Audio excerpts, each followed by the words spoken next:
Pemirsa apa kabar? Selamat bergabung dalam Warta Berita PTS tanggal 8 Juni.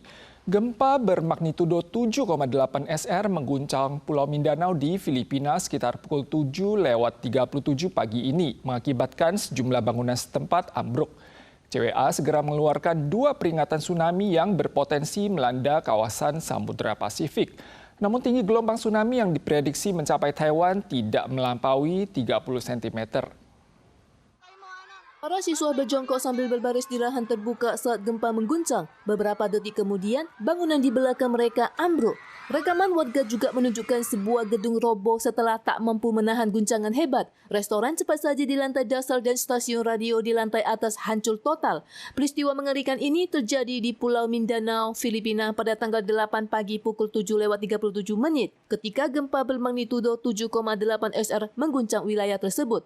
Administrasi Cuaca Pusat atau CWA Taiwan pun segera merilis informasi tsunami. 这次发布的是海啸消息，那可以看到8.2到7.8的一个地震规模。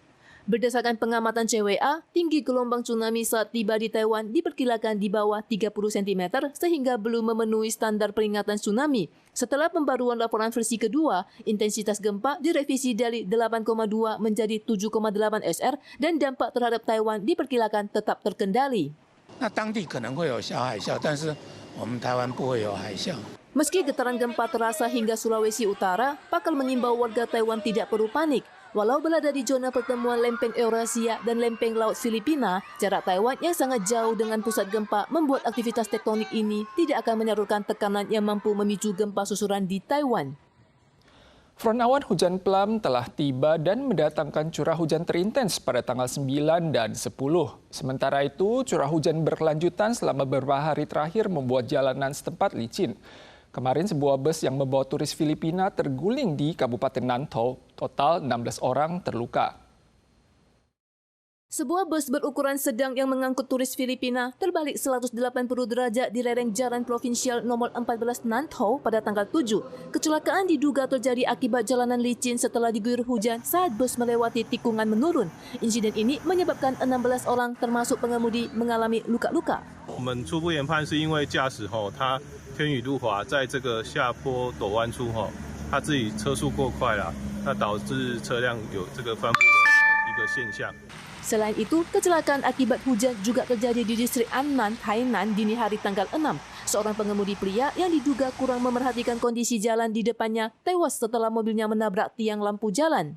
Hujan deras sejak tanggal 7 malam hingga 8 pagi mengakibatkan banyak ruas jalan di Kaohsiung tergenang air setinggi setengah ban mobil. Sementara di Taichung, hujan deras dini hari tanggal 8 menyebabkan sebuah pohon di dekat SD tumbang. Pohon tersebut diduga roboh akibat guyuran hujan deras ditambah akarnya yang sudah membusuk. Untungnya tidak ada korban jiwa. 那9号跟10号受到这个锋面跟西南气流的影响，在北部地区受到锋面通过的时候，也会有比较明显的大雨或豪雨发生。 CWA memperingatkan front awan hujan pelam akan tertahan hingga pertengahan bulan sehingga potensi hujan lebat di seluruh Taiwan meningkat drastis pekan ini dan puncaknya diprediksi terjadi pada tanggal 9 dan 10 Juni. Wilayah tengah, selatan, dan pegunungan timur diimbau waspada terhadap potensi cuaca ekstrim dan curah hujan tinggi. Menjelang Festival Pecun, sindikat penipu pun mulai beraksi. Mereka mengelabui warga untuk memesan bacang. Seorang pria yang semula berencana memesan bacang seharga $800 malah tertipu sebanyak $1 juta lebih. Belum lama ini ada artikel online yang menawarkan bacang berharga murah dan sampel gratis untuk memikat warga melakukan pemesanan.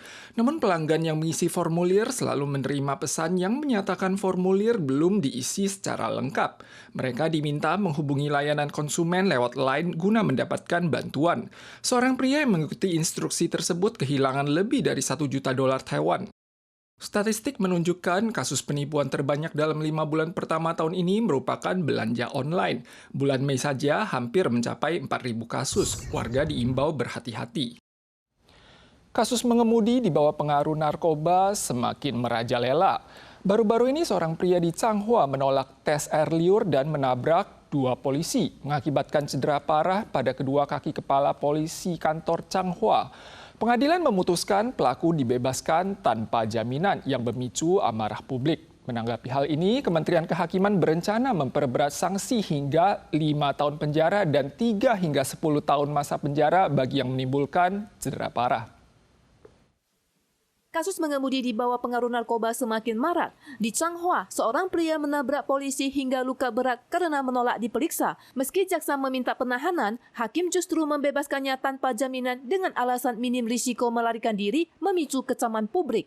毒驾造成的这些的一个死伤，我想这个是我们无法容忍的。彰化地院它这部分裁定无保请委，那这边彰化地检已经不服提出抗告了。 Mengenai peningkatan hukuman pidana untuk kasus DUI narkoba, Kementerian Kehakiman mengungkapkan bahwa tindakan DUI narkoba yang semula diancam hukuman penjara maksimal 3 tahun rencananya akan dinaikkan menjadi maksimal 5 tahun. Sedangkan untuk kasus yang menyebabkan luka berat yang semula 1 hingga 7 tahun penjara akan dinaikkan menjadi 3 hingga 10 tahun penjara. 致死的这部分本来原来是3年以上10年以下，我们预计修正草案是5年以上12年以下，那并科300万的一个罚金。好，再犯的话，这一种的致重伤的是5年以上12年以下，如果万一有致死的话，就无期徒刑。 Menanggapi hal ini, MOHW kini merancang aturan baru berupa denda hingga 100.000 dolar Taiwan bagi siapa saja yang terbukti memiliki rokok elektrik. Kementerian Kehakiman akan menggelar rapat tanggal 17 Juni untuk memasukkan etomidate ke dalam kategori narkotika golongan 1 dengan ancaman maksimal hukuman mati bagi produsen dan pengedar. Pemerintah juga mengkaji perundang-undangan guna mempercepat proses identifikasi dan memperluas kapasitas pengujian serta meningkatkan efek jera bagi kriminalitas. Sepadang panda merah dari Kebun Binatang Shanghai tiba di Kebun Binatang Taipei 2 hari lalu dan ditempatkan sementara di kandang karantina pada saat ini. Pengunjung memiliki kesempatan untuk menyaksikan kedua hewan menggemaskan ini paling cepat 1 bulan dari sekarang. Kebun Binatang Taipei menyambut sepasang panda merah berusia 3 tahun dan 2 tahun dari Kebun Binatang Shanghai. Mereka tiba di Taiwan dengan selamat tanggal 6. Kebun Binatang Taipei menyatakan keduanya berada dalam keadaan sehat. Panda merah jantan mulai menjelajahi kandang karantina, sementara panda merah betina agak pemalu dan terus mengamati lingkungan sekitarnya. Keduanya akan tinggal di ruang karantina selama sebulan. Jika semuanya lancar, mereka akan dipindahkan ke kandang hewan beriklim sedang di zona kerabat panda untuk menyapa publik paling cepat pada Juli mendatang. Pemirsa sekalian, sekian warta berita dari PTS. Selanjutnya, mari kita saksikan Harimau Sumatera di Indonesia. Kita sua lagi di lain kesempatan, tentu saja dalam waktu dan acara yang sama. Sampai jumpa.